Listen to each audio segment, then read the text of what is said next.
Looking for a way to avoid a total disaster for incoming exam? You are in the right place. This time we're talking about something near and dear to all our hearts, last-minute cramming. Because let's be real, we've all been there, right?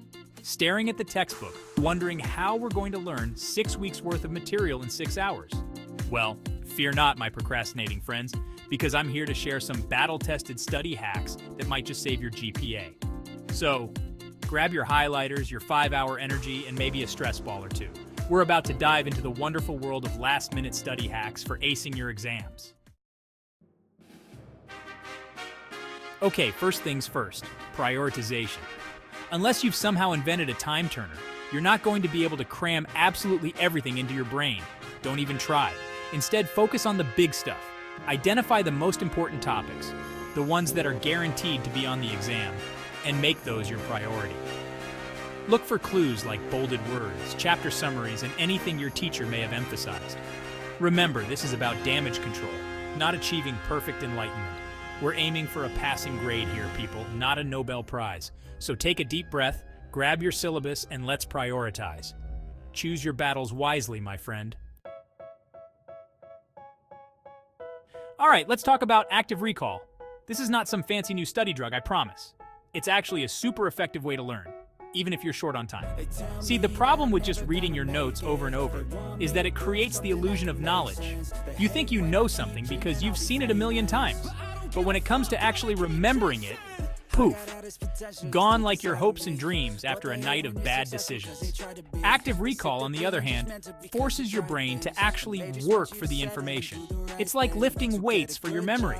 And how do you do it? Simple. Test yourself. Put those notes away. Grab a blank sheet of paper and write down everything you remember.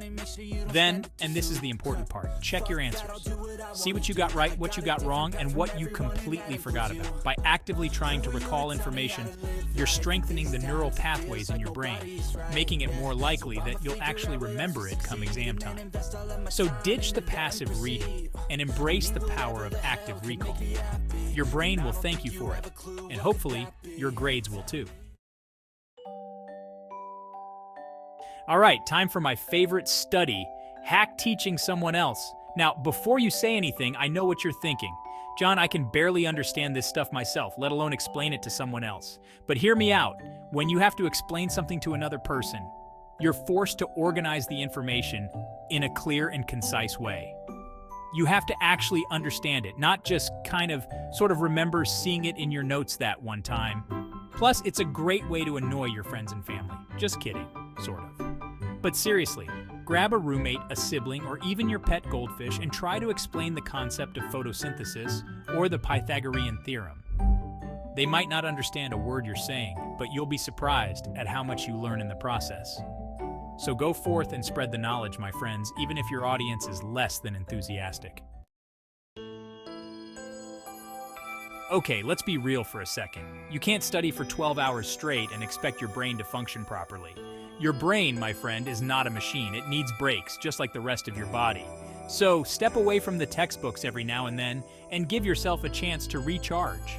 Go for a walk, listen to some music, watch a funny cat video. Whatever helps you relax and clear your head. But, and this is important, keep those breaks short and sweet.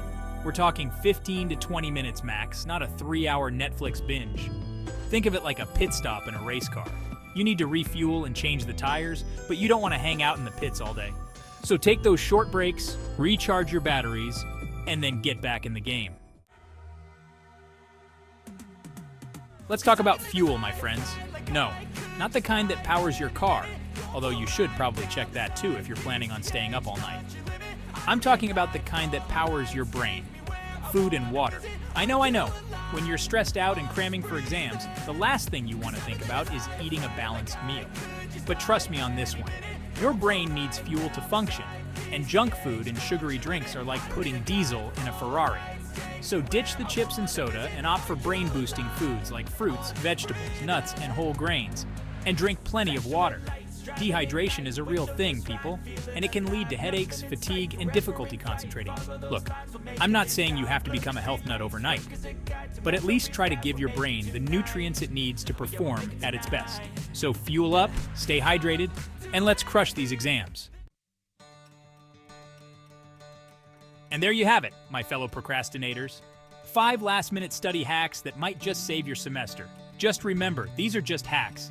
They're not a substitute for actually learning the material throughout the semester. No matter what your reason for cramming, I hope these tips help you make the most of your remaining time. Good luck with your exams. You've got this. Probably.